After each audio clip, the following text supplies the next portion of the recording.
Bonjour à tous, j'espère que vous allez excellemment bien. Aujourd'hui, on se retrouve pour parler Formule 1, pour faire le débrief du dernier Grand Prix de la saison du côté d'Abu Dhabi. On va revenir sur le bilan des Bleus, pilote au top, flop. On parlera également du classement du championnat du monde. Et puis, n'hésitez pas également à vous abonner à la chaîne, puisqu'il y aura les top 10 cyclistes, mais également un top 10 Formule 1 sur les 10 éléments à retenir de la saison. On fera, je pense, pareil du côté de la moto. Ça fait depuis quelques courses que je n'ai pas débriefé la moto, mais par manque de temps. Puis je rappelle, il y a le biathlon, il va y avoir la voile également, de nouveau avec la course du retour à la base du côté des IMOCA. Et puis l'Arkea Ultimate Challenge, ça sera en janvier. N'hésitez pas à vous abonner à la chaîne, à réagir dans les commentaires, à mettre un pouce bleu, à partager la vidéo sur les réseaux sociaux, notamment auprès de vos proches. Si vous pensez que ça peut les intéresser, dans les commentaires, n'hésitez pas à me dire qui vous a plu, qui vous a déçu. EPS 2.0, c'est sur la plateforme de podcast. TikTok, le débrief également des compétitions en direct, que j'ai le temps de voir en direct. On commence tout de suite avec ce Grand Prix d'Abu Dhabi. Un Grand Prix, j'ai envie de dire, somme toute assez classique en termes de spectacle par rapport à ce qu'on a eu sur la saison, c'est-à-dire pas grand-chose. Il faut bien le dire. C'était pas le Grand Prix de l'année. À un moment, je me suis dit, il va y avoir les stratégies, peut-être, 2 arrêts. Et puis non, parce qu'en fait, quasiment tout le monde a eu une stratégie assez proche. Ça, c'est un peu le souci aussi maintenant de la Formule 1, c'est que, outre le fait qu'on a peu de spectacles, on a peu de choix stratégiques possibles, parce qu'il y a toujours un choix qui est meilleur que les autres, et qui est vraiment meilleur que les autres. Donc souvent, en termes de choix stratégiques, tout le monde fait un peu le même. Les dépassements qu'on avait dans les stands dans les années 2000 ont disparu. Bon, un Grand Prix qui n'était pas passionnant comme le reste de cette saison de Formule 1. J'ai vu une statistique, Verstappen, c'était avant le Grand Prix d'Abu Dhabi, donc la statistique a dû augmenter, a mené 95% des tours de la saison.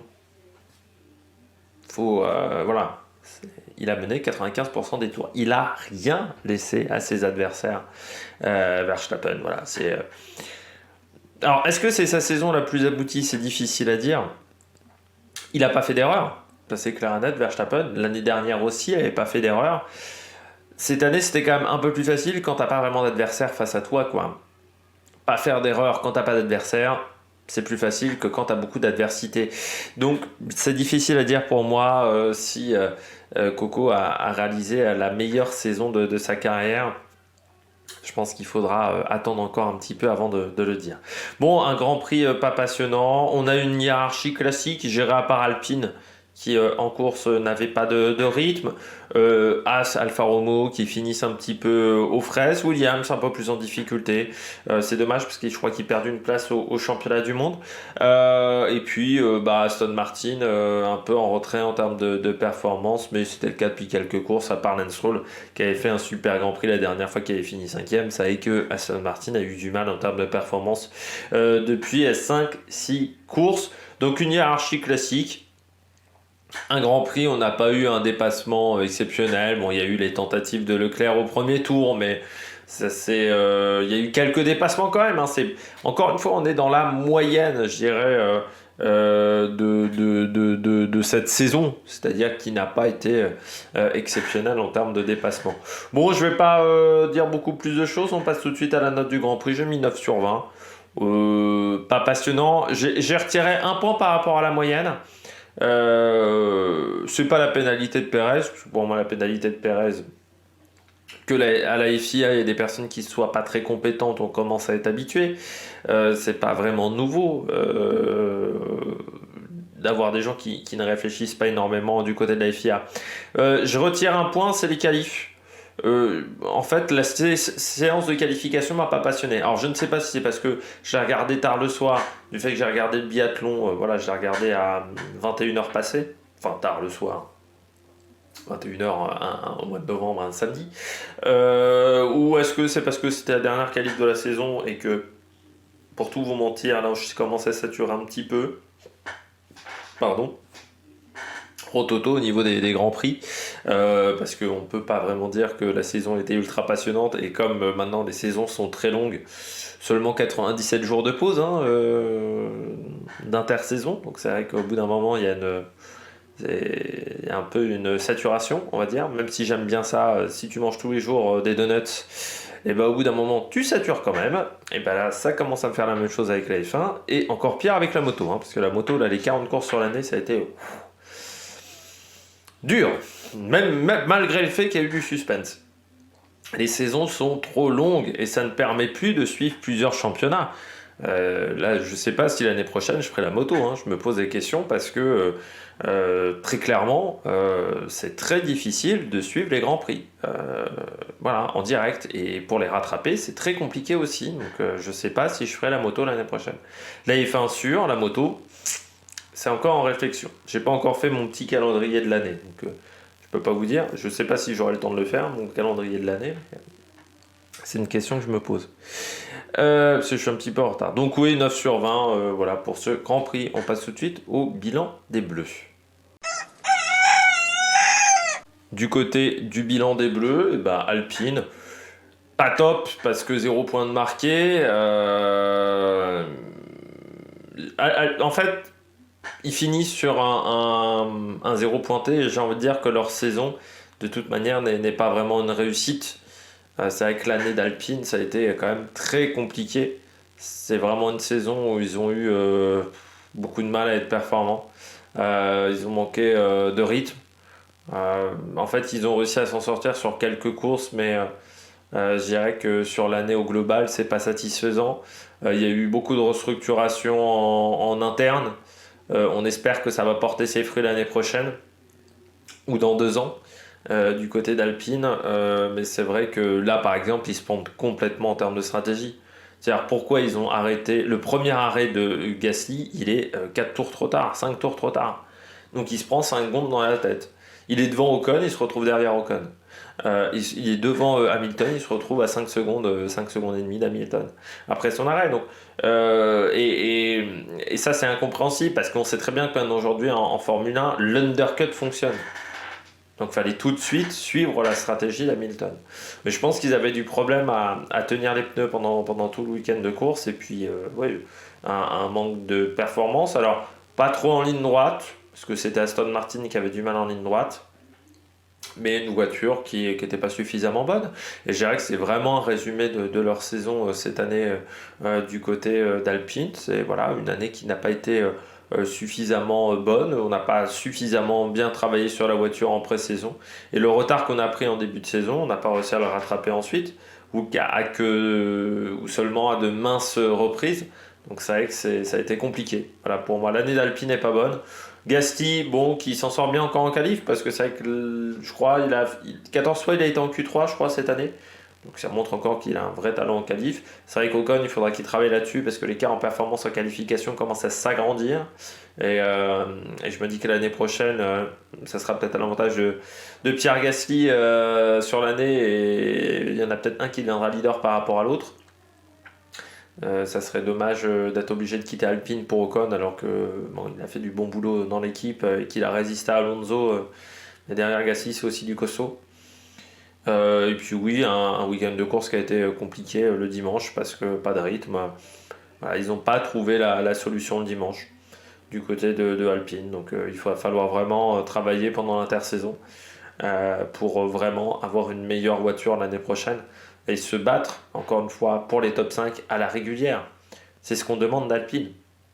Sinon, pour moi, ça ne sert à rien pour Alpine d'être en Formule 1. S'ils ne sont pas en capacité de jouer régulièrement le top 5, pour Alpine, pour moi, l'intérêt de rester en Formule 1 sera extrêmement limité. On va voir aussi comment ils vont gérer à la fois le programme F1 et le programme Endurance, qu'il va falloir géré en parallèle, même si le programme Endurance est géré par Signatec du côté de Bourges, de Berry. Donc on verra comment ça se passe du côté d'Alpine, mais c'est vrai que c'est un week-end qui a été dur, encore. C'est un week-end où tu sens que, voilà, comme l'a dit Gasly, sa course a été un carnage. Tu sens que les vacances vont faire du bien, parce que l'année a été très dure. On passe tout de suite aux pilotes au top. Les pilotes au top. 3 pilotes au top. Bon, on va pas revenir dessus, Verstappen. On va revenir dessus rapidement. Verstappen, RAS, j'ai envie de dire, sur ce week-end. il n'y a quasiment pas eu d'inquiétude en fait pour Max Verstappen. C'est-à-dire que c'est ça qui est assez formidable avec le pilote néerlandais cette année. Et c'est peut-être là où il a progressé par rapport à la saison dernière. C'est que tu vois bien qu'il n'y a pas grand-chose qui l'affecte. L'année dernière, parfois, il pouvait vraiment se mettre en colère. Là, il s'est assez peu mis en colère. Alors, des fois, voilà, il râlait un peu dans la voiture, mais des vraies colères de Verstappen, elles ont été assez peu nombreuses. Et, euh, et du côté du pilote néerlandais, on sent qu'il a fait un chef-d'œuvre cette année. C'est-à-dire qu'il voulait vraiment maîtriser de bout en bout. Je pense qu'il voulait vraiment gagner cette dernière course. Voilà, il voulait rien laisser aux adversaires, que ce soit Perez, mais que ce soit aussi les autres équipes. Il voulait gagner. Voilà, il voulait gagner totalement. Et je pense que voilà, il a fait vraiment le job. Ça a été une grande saison de Verstappen. Après, encore une fois, est-ce que c'est sa meilleure? Non, c'est facile quand je pense que Ferrari et Mercedes n'ont pas bien bossé et que Perez a fait trop nombreuses erreurs cette année qui lui coûtent énormément de points. Mais c'est vrai que si on regarde le bilan comptable de Verstappen, plus de 500 points au championnat du monde, à lui seul, il serait devenu champion du monde par équipe. Donc c'est pour vous dire quand même le niveau. Euh, et puis, oui, il a réussi à garder la motivation aussi dans son équipe, parce que parfois c'est compliqué quand vous dominez tellement outrageusement de garder l'esprit concentré pour tenter de rester aux avant-postes. C'est pas toujours simple. Et c'est vrai que du côté de Verstappen, bah, il a réussi vraiment à tenir ça et à rester très concentré et à faire que Red Bull reste concentré. Après, bon, cette Red Bull a été dominatrice. Peut-être qu'on découvrira dans 3 ou 4 ans qu'elle avait vraiment un truc en plus et qui lui permettait de dominer. La sanction financière qu'a eu Red Bull en début de saison ne l'a pas affecté cette année. On verra s'il y aura un problème pour l'année prochaine. Mais c'est vrai que le coût de la saison va être par contre important parce que je rappelle que pour financer la saison 2023, les frais d'inscription pour la saison 2024, on regarde le nombre de points que vous avez marqué et plus vous avez marqué de points, plus votre réinscription au championnat du monde est chère. Autant vous dire que du côté de Red Bull, ça va coûter un bras du côté de l'inscription de Formule 1. Mais oui, voilà, Verstappen a été sur ce week-end-là intouchable encore. Et même quand vous avez un Leclerc qui est pas très loin, même quand vous avez quelquefois Russell ou même Hamilton ou les McLaren, tu sentais qu'il en avait toujours sous le coude, quoi. Et je pense que vraiment, voilà, Red Bull était au-dessus avec Verstappen. Autant Perez, non. Autant Verstappen a été au-dessus et il a fracassé tout le monde. Par contre, on peut se poser la question quand même pour Verstappen un jour. C'est si... Là, ça fait quand même depuis 2 saisons où il est au-dessus. Cette année, vraiment encore plus que l'année précédente. Si 2024, c'est pareil, il va y avoir un moment de lassitude, je pense, du côté de Verstappen. Donc ça serait bien qu'il y ait un peu d'adversité, parce que j'ai peur que s'il n'y a pas d'adversité, à un moment ils se disent, bon bah j'ai tout gagné, alors oui, il y a le titre encore de Schumacher, enfin le Schumacher Hamilton, les 7 titres. Est-ce que ça va vraiment me garder motivé encore 3 ans, 4 ans, ce record-là, d'aller chercher les titres si j'ai pas plus d'adversité? Changer d'équipe, aller chez Ferrari, on sait que Schumacher, ça lui avait fait du bien. Bon, même Alonso, ça lui avait fait du bien, ou Vettel d'aller chez Ferrari. Aller chez Mercedes, c'est des questions qu'on peut se poser quand même. Est-ce que Verstappen restera toute sa carrière chez Red Bull? Est-ce que s'il reste toute sa carrière chez Red Bull, il gardera sa motivation? Ça, c'est pas sûr. Charles Leclerc, deuxième pilote au top. Ouais, il a été blond cette année. Euh, euh, Charles. Manque de régularité. Ça, c'est encore un peu ce que je lui reproche, notamment sur. Bon, il a eu des soucis aussi sur les premières courses de l'année, hein, pas mal de soucis mécaniques, mais en début de saison, il n'était pas aussi rapide. Je pense qu'il a réussi à être vraiment à l'aise sur les 4-5 dernières courses de l'année. Il a été super à l'aise dans la voiture. Vraiment, il a réussi à trouver quelque chose que n'avait pas Carlos Sainz, il faut bien le dire. Bon, après, Ferrari n'est pas vice-champion du monde, mais bon, Enfin là, cette année, entre deuxième ou troisième, c'est juste l'argent que tu gagnes, le championnat que te redonne la FOM qui change, mais sinon ça change pas grand-chose. En réalité, ils ne sont pas champions du monde et ils sont pas champions du monde des constructeurs et ils attendent ça depuis maintenant de nombreuses saisons. C'est vraiment un titre auprès duquel ils courent. Et donc finir deuxième ou troisième, quand tu finis avec 300-400 points de retard sur ton adversaire direct, de toute manière, ça change vraiment pas la donne. Mais du côté de Leclerc, vraiment, il finit bien l'année. Là, il avait un bon rythme. Bon, pas aussi bon que Verstappen, mais derrière, c'était le mec qui était le plus rapide. Il a été assez peu malmené, que ce soit par Perez, que ce soit par Russell. Il était vraiment quand même au-dessus. Voilà, il finit bien l'année sur un Grand Prix où certes, ça n'a peut-être pas été la course la plus passionnante pour lui, parce que c'est vrai qu'il était un peu dans un no man's land par rapport à Verstappen et par rapport à ses adversaires derrière, mais peut être vraiment satisfait de son Grand Prix parce que sur les 10-15 premiers tours, il y avait quand même McLaren qui était pas loin. Et il a réussi à bien tenir Norris et Piastri, les deux McLaren. Donc c'est vraiment un bon Grand Prix qu'a fait Leclerc. Et il finit très bien la saison, Charles. C'est vrai qu'il peut être satisfait de cette fin de saison où il a accumulé les résultats. Et j'espère qu'il va il va se servir de cette fin de saison pour repartir l'année prochaine et vraiment repartir très motivé. Et puis surtout, j'espère qu'il y aura moins de problèmes techniques sur cette Ferrari qu'ils ont eu en début d'année. Et puis j'espère qu'ils auront la performance pour aller jouer face à Red Bull et Verstappen. Mais ça sera une autre paire de manches. Et ça sera dans 96 jours désormais, vu qu'on est lundi, qu'on le soit. Donc on verra ça dans 96 jours.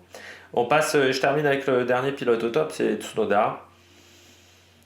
C'est presque dommage Tsunoda parce qu'il finit 8ème du Grand Prix, alors que tu vois, s'il avait fini 6, il aurait marqué. Ça aurait été important pour lui de finir sur la 6ème place. La 8ème, c'est bien.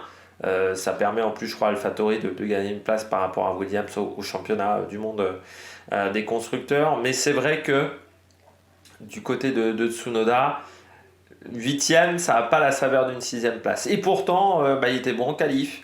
6ème place en qualification, voilà, avec une qualif en Q3. Derrière, il performe aussi en début de course parce qu'il tient son rang. Il avait vraiment un super rythme.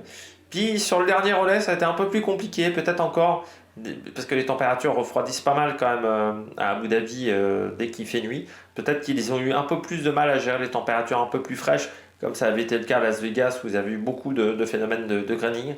Mais je trouve que Tsunoda, je trouve qu'AlphaTauri finit quand même pas mal la saison. C'est vrai que sur cette première partie de saison, c'était vraiment une voiture qui était une horreur. Vraiment, c'est une voiture qui était catastrophique.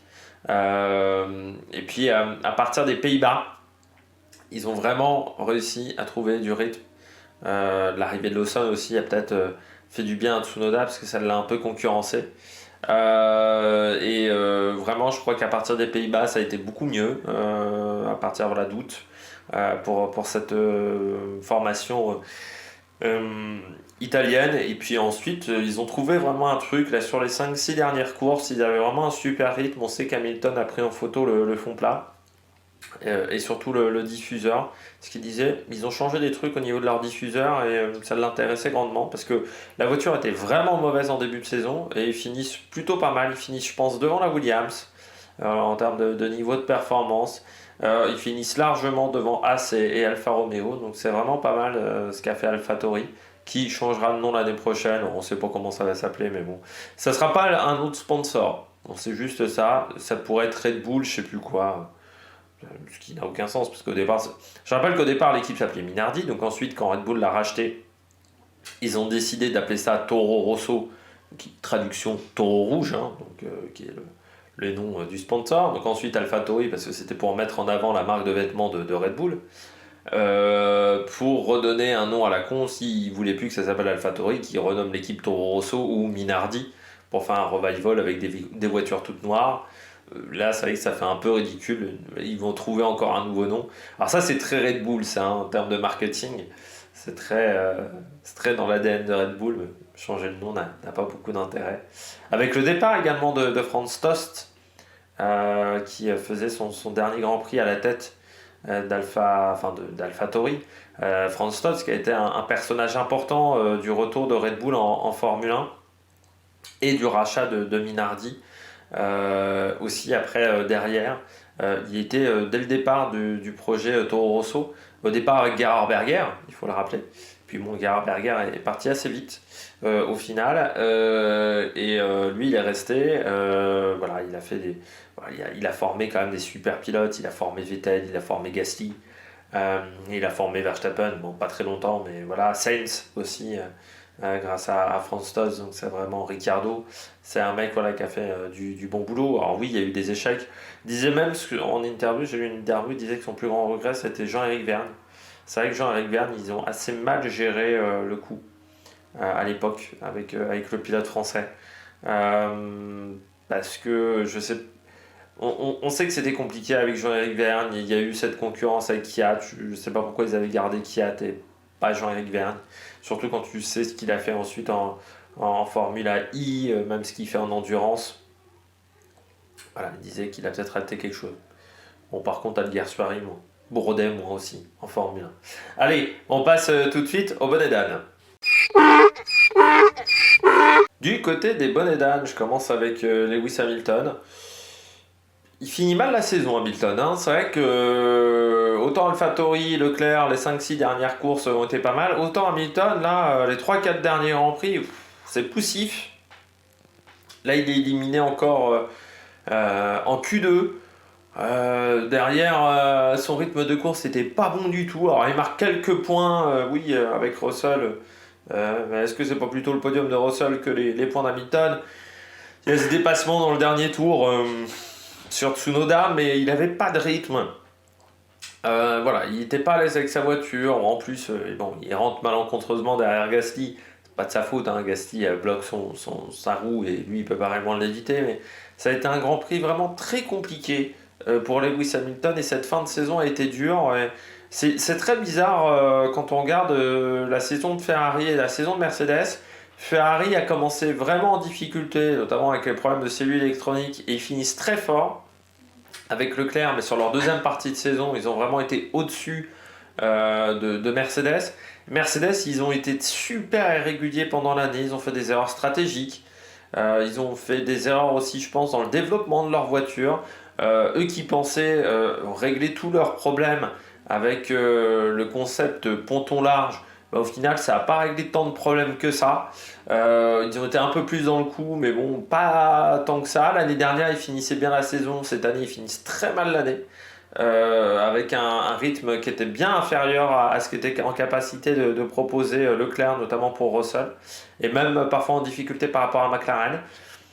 À partir de la mi-saison, ça a été beaucoup plus compliqué pour Mercedes. Et je trouve qu'il y a certains grands prix où ils se sont quand même énormément plantés. Le Brésil cette année, ça a été dur. Et je pense que du côté de Mercedes, c'est pas qu'un problème de voiture, c'est un problème également de structure du côté de Mercedes. Est-ce que Toto Wolff n'a pas fait son temps à la tête de Mercedes et qu'il ne doit pas s'entourer de nouvelles personnes, trouver de nouveaux ingénieurs, trouver de nouvelles têtes pensantes, se réorganiser parce que c'est vrai que Mercedes a été énormément touché par le budget de cap, c'était une équipe qui avait un énorme budget presque illimité de la part de Daimler. C'est vrai que le budget de cap a un peu changé la donne et surtout ils avaient des ressources humaines qui étaient illimitées. Et là aujourd'hui c'est plus le cas et je pense qu'ils se sont pas réorganisés en conséquence par rapport au budget de cap et ça les plombe aujourd'hui. Donc déjà il va falloir réussir à faire une très bonne Mercedes l'année prochaine qui aura des pontons larges et peut-être que là ça va aider aussi parce qu'ils ont peut-être amélioré leur compréhension de ce concept-là. Je pense améliorer le moteur, parce que quand tu vois, alors certes Williams va vite, mais surtout parce que c'est une voiture qui a peu d'appui. Aston Martin en vitesse de pointe c'était catastrophique ce week-end. Alonso il allait à 312 et pour aller à 312 c'était compliqué. Russell Hamilton n'était pas si excellent en termes de vitesse de pointe, donc je pense qu'il y a déjà un travail à faire sur le moteur. C'est vrai que pendant des années le moteur Mercedes était la référence et là aujourd'hui c'est plus le cas.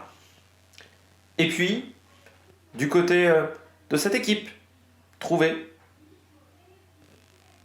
une structure qui leur permette de faire des bonnes choses. Je pense qu'aujourd'hui, ils n'ont pas la structure pour performer en Formule 1 au niveau administratif. Et c'est ça qu'il va falloir mettre en place dans les mois à venir. Alfa Romeo, C'est dommage pour ce nom mythique, parce que je rappelle que Fangio a été champion du monde sur Alfa Romeo.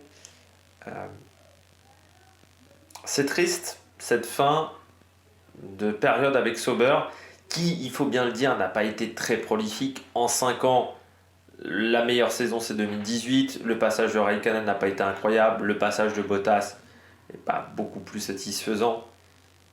Cette année, vraiment la voiture n'était pas bonne. Ça a commencé dès le début de saison. Ils avaient eu des soucis déjà de fiabilité en pré-saison. C'était la première voiture, je crois, qui était tombée en panne de l'année. C'est rarement bon signe. Et puis du côté d'Alpha, on n'a jamais vraiment trouvé la solution. Ils ont apporté très peu d'évolution. Le départ de Fred Vasseur leur a peut-être fait aussi du mal sur la gestion de l'année. Mais bon, on ne peut pas dire que sur l'année précédente, ils avaient été ultra performants non plus. C'est une équipe qui manquait, je pense, d'argent cette année. Et puis, je pense que le départ d'Alfa Romeo a fait que Ferrari a peut-être divulgué un peu moins d'informations à l'équipe au niveau du moteur, au niveau de la manière d'installer le moteur. Et puis, on sait qu'il y a déjà des ressources de DI qui sont utilisées pour accompagner l'arrivée du constructeur allemand d'Ingolstadt en Formule 1. Peut-être également que du côté de l'équipe suisse Sauber, on a déjà mis des moyens sur l'arrivée d'Audi en Formule 1. Et forcément, quand vous n'avez pas des moyens illimités, au bout d'un moment, ça coince. Et c'est le problème, je pense tout simplement, du côté d'Alfa Romeo. C'est ce souci de moyens et une voiture qui, de toute manière, était mal née. Parce qu'elle était moins bonne que la Haas, était moins bonne que d'autres voitures. Mais on voit qu'au fur et à mesure de la saison, ils n'ont pas vraiment rattrapé leur retard par rapport à Haas. AlphaTauri leur est passé devant. À un moment de l'année, Williams aurait passé devant. McLaren, bien entendu, qui avait très mal démarré l'année. Et du côté d'Alpha, on n'a pas réussi à rectifier le tir, à trouver un truc qui permette de progresser dans la hiérarchie. On a plutôt dégringolé dans cette hiérarchie. Certaines courses où ils étaient vraiment nulle part. Et puis bon, l'apport de Bottas n'est pas énorme. Je suis pas sûr que l'année prochaine, ce ne soit pas la dernière saison de Bottas en Formule 1. C'est même assez surprenant parce que de ne pas avoir titularisé quand même pour cher. Parce qu'ils peuvent se le faire piquer par une autre équipe maintenant pour cher. Et le mec est quand même champion de F2. Alors certes, il a mis 3 ans pour être champion de F2. Mais bon, c'est un peu dommageable quand même. Techniquement, c'était leur produit à eux, Théo Pourchaire. Le fait de ne pas l'emmener en Formule 1, de garder Bottas.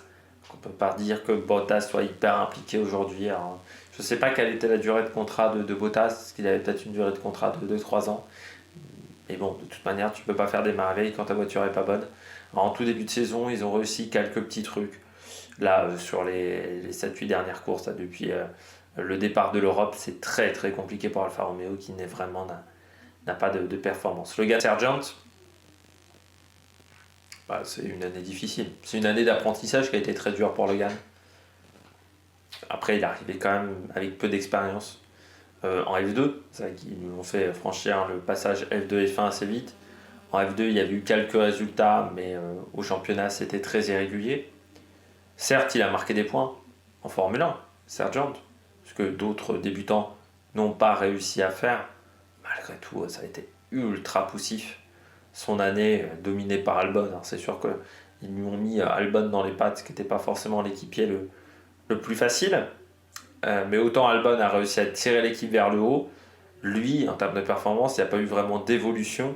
Très souvent dernier en qualif, très souvent dernier ou avant-dernier en course.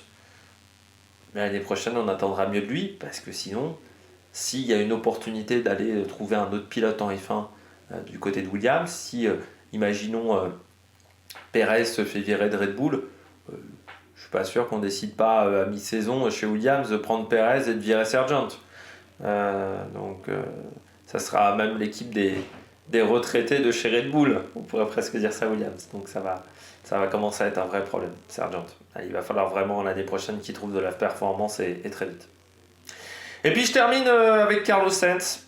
Comme l'a dit très bien Fred Vasseur, il n'y a pas que la malchance à la télé anglaise, à Sky. Il disait ça parce que du côté de Sky, il me disait ah oui, il est malchanceux en ce moment, Carlos Sainz.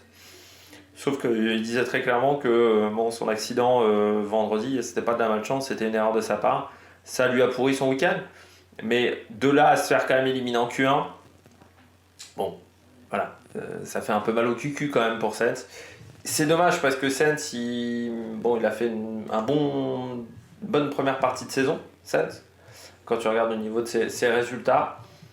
Et en fait, les 4-5 dernières courses ont été plus compliquées. Surtout si tu compares à Leclerc, c'est lui qui bat Red Bull aussi en gagnant du côté de Singapour.